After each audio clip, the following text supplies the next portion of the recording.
funny you showing up on this day in particular.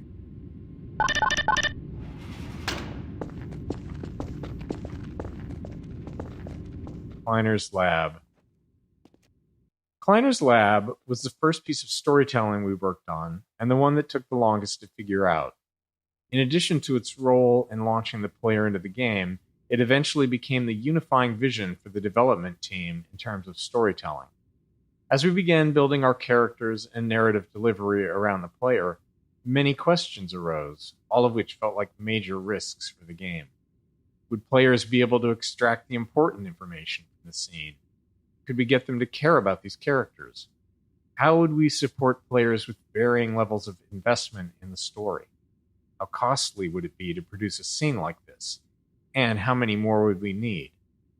These and many more were questions we couldn't answer until we'd built enough of the scene and tested it with a lot of playtesters. Frustratingly, unlike many other problems we face, these weren't questions we could confidently answer until we had done significant work.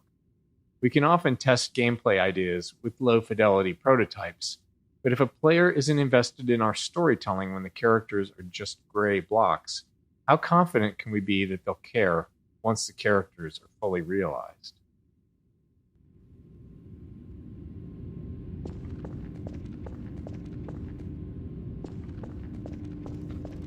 Choreography. The system we built and iterated on to deliver Half-Life 2's storytelling was internally called Choreo, short for choreography. Early on, we found it useful to imagine we were writing a play where one of the actors didn't know the script. We needed a system that could control all the other actors, moving them around the stage, delivering their performances and speaking their lines. To handle this, the other actors would need to seamlessly mix our directorial commands with dynamic responses to the player's position and behavior.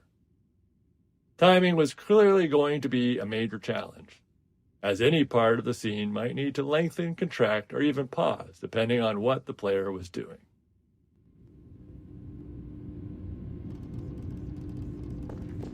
Here, let me buy you a drink.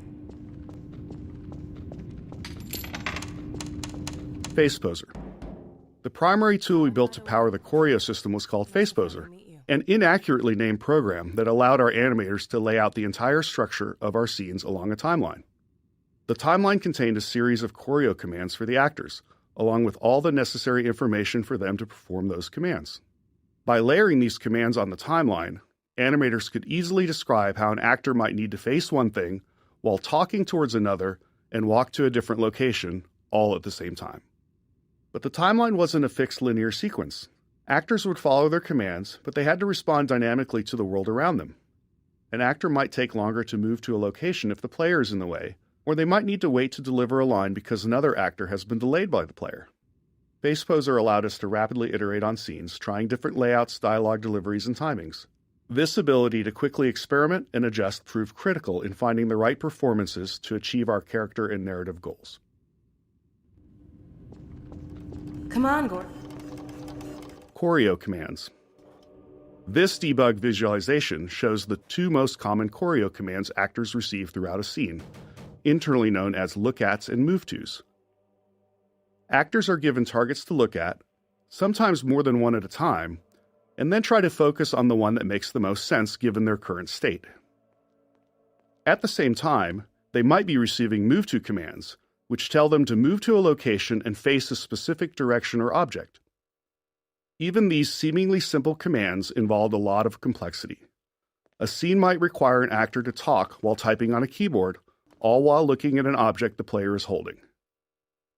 Since we couldn't predict where the player would be during playback, authoring scenes like this required us to break each element of the scene into separate pieces and layers. These could then be reassembled as needed during playback, based on the player's actions and interrupted if necessary.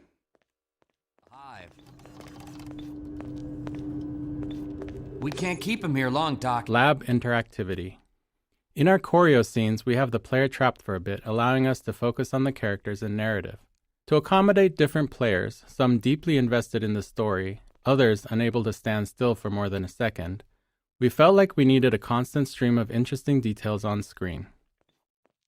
We scattered narrative elements throughout the environment, ensuring some were interactive, essentially toys for the player to tinker with. In some cases, we embedded further storytelling into these, like the cactus mini-teleporter hinting at the upcoming teleporter failure. It was a delicate balance. Too much visual interest could distract players from the core of the scene. Ultimately, Kleiner's lab played it safe with interactivity, as it was the first major choreo scene. Later, in Eli's lab, we explored it more deeply, ensuring the characters themselves paid attention to what the players were tinkering with. Certainly not. Never fear, Gordon. She's debeaked and completely harmless. The worst she might do is attempt to couple with your head, fruitlessly. Get that thing away from me! Here, my pet. Hop up. No, not up there. No, no. Careful, Lamar. Those are quite fragile. Oh, fie. It'll be another week before I can coax her out of there. Yeah, longer if we're lucky. Barney, you're not an animal person. Delivery. It took a lot of iteration and playtesting to strike the right balance of information and emotional connection in our major choreo scenes. Each scene had a lot of information we needed to convey to the player, but we couldn't just have characters spouting exposition. Players would start thinking of them more as signposts than as people. We needed to take the time to let the characters interact with each other, allowing the player to observe the relationships. At the same time, we had to expand upon the world, giving the player a sense of everything that had happened while they were gone. All this had to be done carefully, without taking too long. We wanted the game to work for players who were less invested in the narrative. Animation became a powerful tool in communicating the emotional connections between characters, often conveying the depth of a moment quickly without overstating it. Humor was another commonly used tool, helping to puncture a setup and disarm the player when things got a bit too heavy.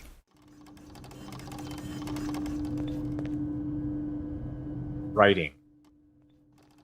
In the Half-Life 1 era, player goals in FPS games were still largely about fighting and defeating an obviously evil enemy. It was hard to get players to care about characters when they were as low fidelity as they were in Half-Life 1. With the planned improvements in character fidelity for Half-Life 2, we wanted to take a shot at making characters the driving force of the narrative. Our goal was for the player's motivations to align with those of our characters, for the player to care about these people, their hopes and fears, and to want them to succeed. With this in mind, we were able to assemble our approach to character and dialogue. We would create a set of characters who liked and cared about each other, hoping that the player would feel the same. These characters would interact in a way that felt inclusive, like a group of old friends who see the player as one of them, just someone who's been away for a while. If the characters demonstrated realistic emotional connections with each other, we believed we could build an emotional connection with the player as well.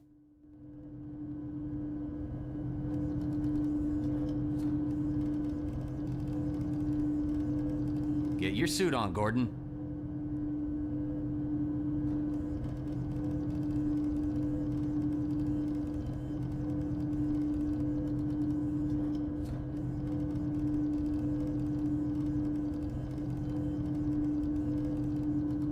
Well, Gordon, go ahead. Slip into your suit now.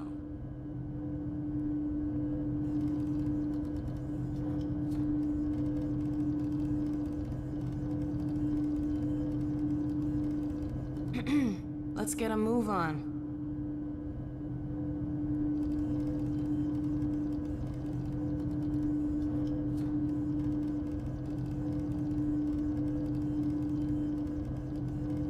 Gordon, the longer you delay, the greater the danger to us all.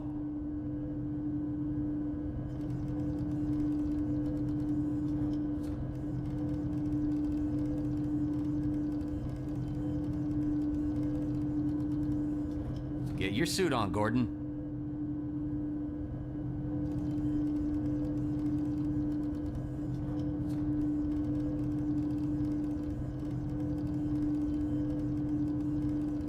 Come on, Gordon. We don't have time to fool around. Get your suit on.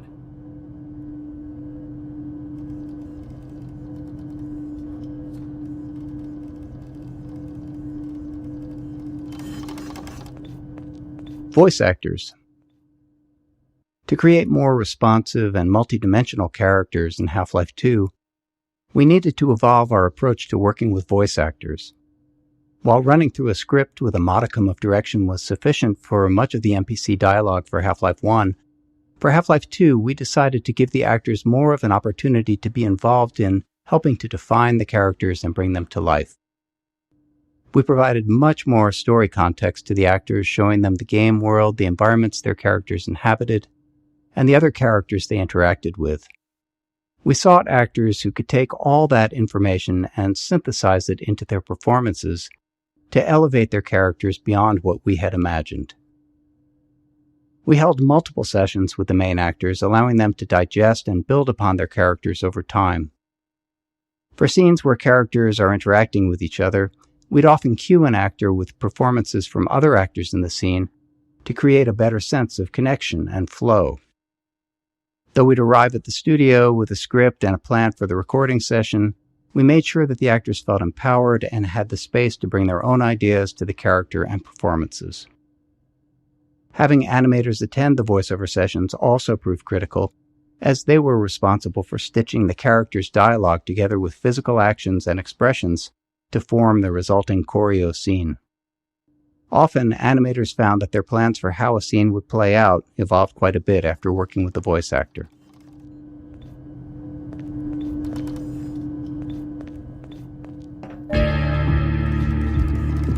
Well, Gordon, I see your HEV suit still fits you like a glove. At least, the glove parts do.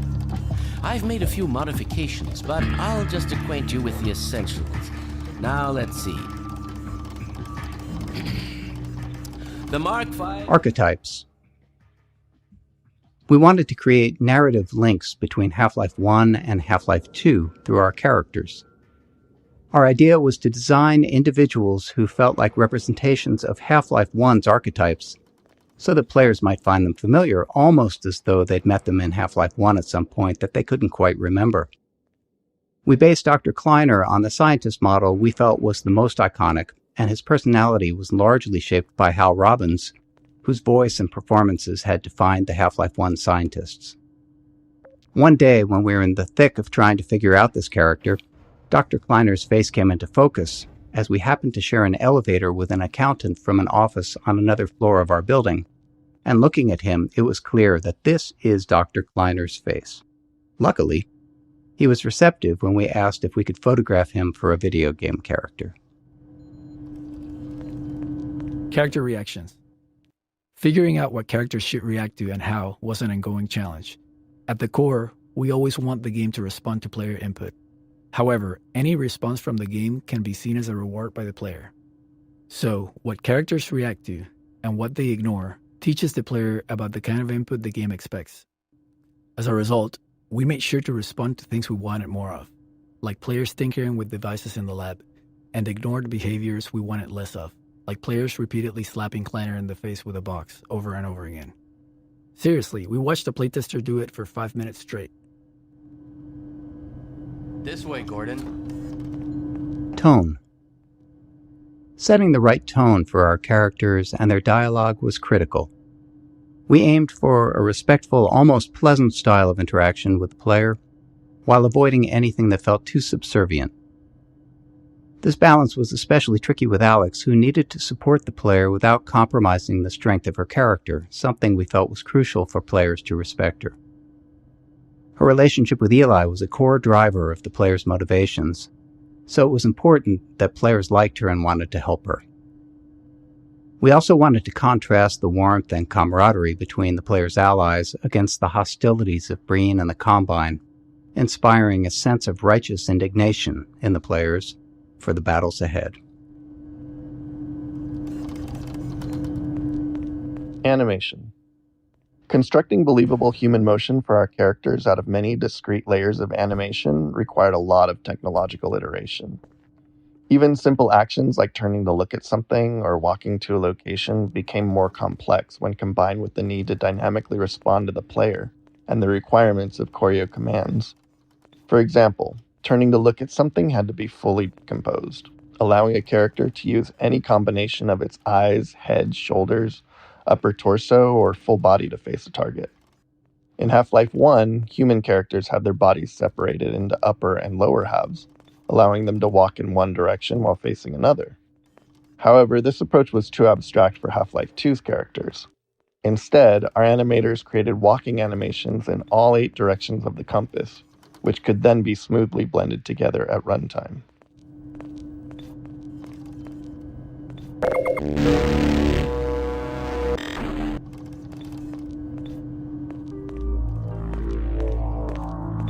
Monitors. We use monitors a lot for storytelling in Half-Life 2 in the episodes, so much so that we even make fun of ourselves for it. The problem is they're just too damn useful. They're fantastic for expanding the world by showing events happening elsewhere, and they provide an easy way to have characters talk without needing to explain how they all got to the player's location. Anyone who's ever written any kind of story, especially one with an ensemble cast, understands the unique frustration of trying to create natural reasons for all of your characters to come together in the same place. In this case, we were really happy with how the monitor allowed Alyx to teleport away and then quickly appear in Eli's lab, making everything feel real and connected. Conditions could hardly be more ideal. Alyx's kiss. It's a small moment, but Alyx's kiss on Eli's cheek was important. Eventually, we're going to ask the player to save Eli, and we want them to care about him. To build that emotional connection, we needed to show the warmth and affection between Alyx and Eli. We didn't want to oversell it with dialogue or make it too big of an event. It had to feel genuine, not performative. And we were able to iterate on the subtleties of this moment until it struck just the right note. Scene interactivity.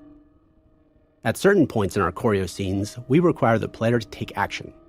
Beyond simply giving them something to do and keeping them engaged, these moments served a few key purposes.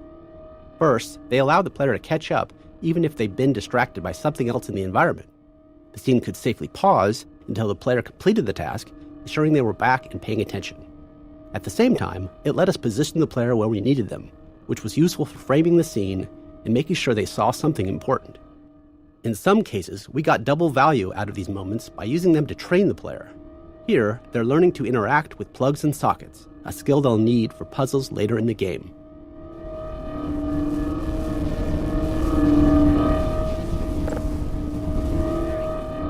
Final sequence. Commencing now. I can't look. Okay.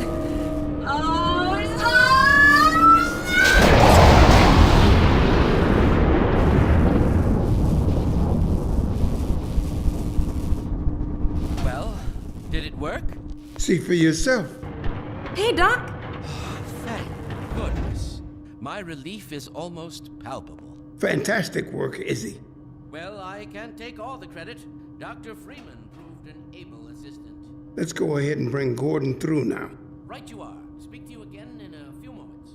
Good job, Gordon. Throwing that switch and all. I can see your MIT education really pays for itself. All right, Barney. Your turn. Gee, thanks. Gordon, as soon as you're in position... And not a moment too soon.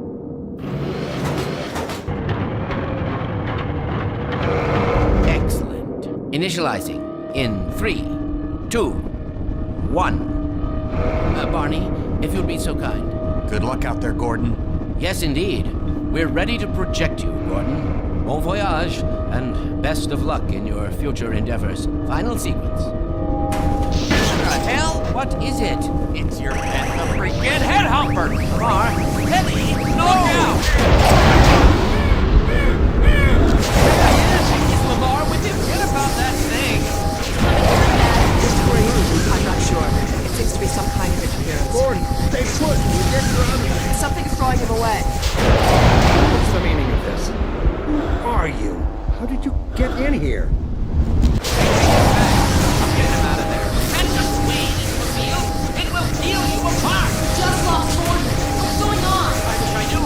I'm encountering unexpected interference. Don't worry, Gordon. There he is. Oh, we're losing it again. I'm all but certain it was Gordon Freeman.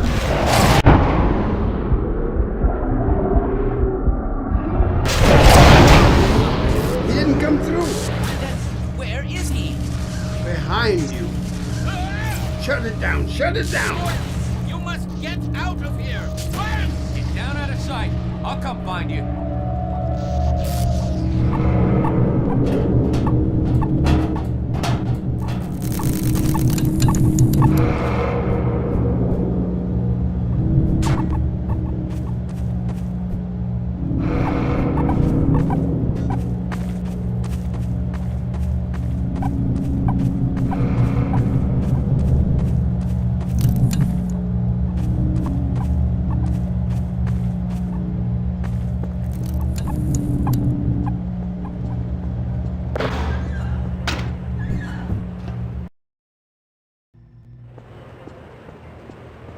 Phonium extraction. Another critical tool we built into FacePoser was the phonium editor. It processed the voice actors' dialogue lines and extracted phonium to generate basic lip sync animations for our characters. For the hero characters, our animators use this as a starting point to create high-quality custom animations for each dialogue line, incorporating full facial animation. However, in a dynamic choreo scene, the animators wouldn't know exactly what the rest of the actor's body would be doing. This meant it required careful layering of choreo commands and timings in FacePoser, while still maintaining the actor's ability to dynamically respond to the player.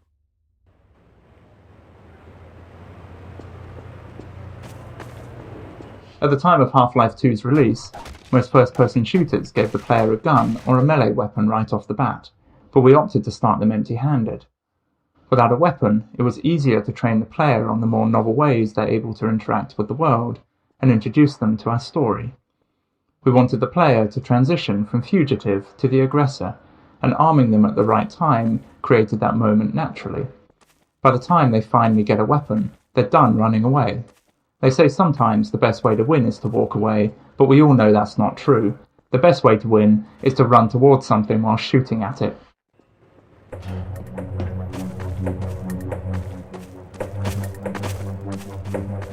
Dynamic mixing. During gameplay, many sounds are playing at the same time, but some are naturally more important than others, and we need to set the volumes of the sounds relative to each other to ensure that the important ones stand out. In a movie, this sound mixing is done as a post-process, but in a game, it happens real-time, responding to the player's actions, so we can't predict ahead of time which sounds will play simultaneously. To handle this, all the sounds are grouped into types and tagged with priorities. Then during gameplay, the audio system monitors all the active sounds and lowers the volume of sounds in a group if a higher priority sound is playing. And this mixing is adjustable. If the gunshots need to be loud in one scene, we can make them higher priority there. If a specific line of dialogue needs to be heard clearly, it can then force all the other sounds to drop in volume. And we do the same thing with music. It's a subtle but very critical system, and it just prevents the soundscape from becoming too cluttered.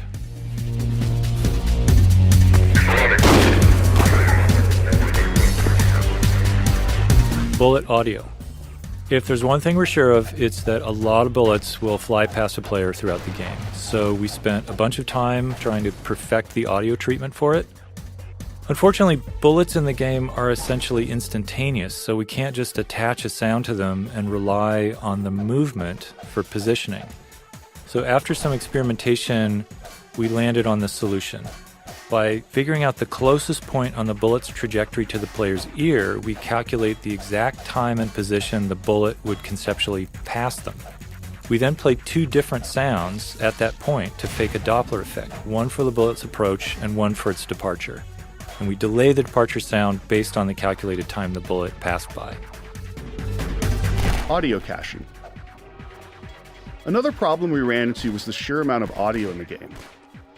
With all the gameplay sounds, music, and dialogue, we had too much audio to be able to store it all in memory. Memory was at a premium in 2003. But as you can imagine, we need to be able to play sounds immediately, especially if they're gameplay related. So we built an audio cache, which stored only the first 125 milliseconds of every audio file and kept that in memory. That 125 millisecond time was our best guess for how long it would take us to be able to stream an audio file in from disk. Then, whenever a sound was played in-game, we'd play the start of it from our audio cache while simultaneously kicking off a load of the full audio file from disk. By the time our cache start ended, we'd have the file loaded and could continue playing the rest of the sound. There were some other minor features, like keeping recent sounds fully in memory so that high traffic ones didn't need to be loaded constantly. In today's engines, all kinds of assets, beyond just sounds, typically use the same kind of strategy. Physics sound. Getting physics to feel right for the player meant that the sounds produced by physics had to sound right too. As humans, we're all used to how objects and materials sound during various interactions, even if it's not something we actively notice. While we knew we couldn't account for everything, we wanted to focus on the details that contributed most to making our physics sound realistic. We started with per-object sounds for collisions and impacts. This allowed an object like a wooden crate to have custom sounds when it collided with other objects or classes of objects. Next, we began dynamically modifying these sounds based on the characteristics of the physical event, such as the masses involved and the force of the collision. This worked great for collisions, but didn't hold up in other interactions like objects scraping against each other. In reality, a wooden crate makes a different sound when it scrapes against a wall versus when it's thrown against that same wall. Let me tell you, nobody has done more research on the nuances of a wooden crate's physical properties than us. To get what we wanted out of these interactions, we implemented per-material collision sounds, metal against wood, metal against metal, and so on. These sounds were also dynamically modified based on details like material hardness or type of metal. Getting this system to sound right required countless small tweaks, which we could only identify once it was running. We also experimented with custom sounds for rolling objects, but ultimately cut the feature because we weren't happy with the results.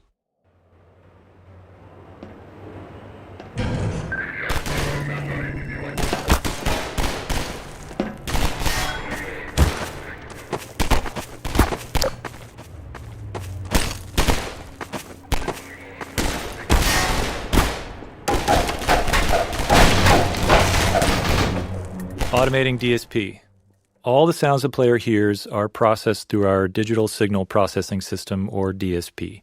And this just refers to how audio is altered to reflect the environment the player is in. For example, the same sound will differ when heard in a parking garage, a small room, outdoors. In Half-Life 1, we manually placed invisible nodes throughout the world to define these DSP settings for each space. For Half-Life 2, we knew that manual placement was just going to be way too time-consuming, especially since we wanted a larger game, and we still only had one audio person on the team. So we built a system that automatically determines the DSP settings around the player in real time. It does this by analyzing the space around the player, assessing the volume they're within. It examines the materials that make up the environment, basically. And then the system matches that space to one of the 25 hand-authored basic DSP types. We adjust some parameters, and we create the fully detailed DSP that modifies the sounds the player hears.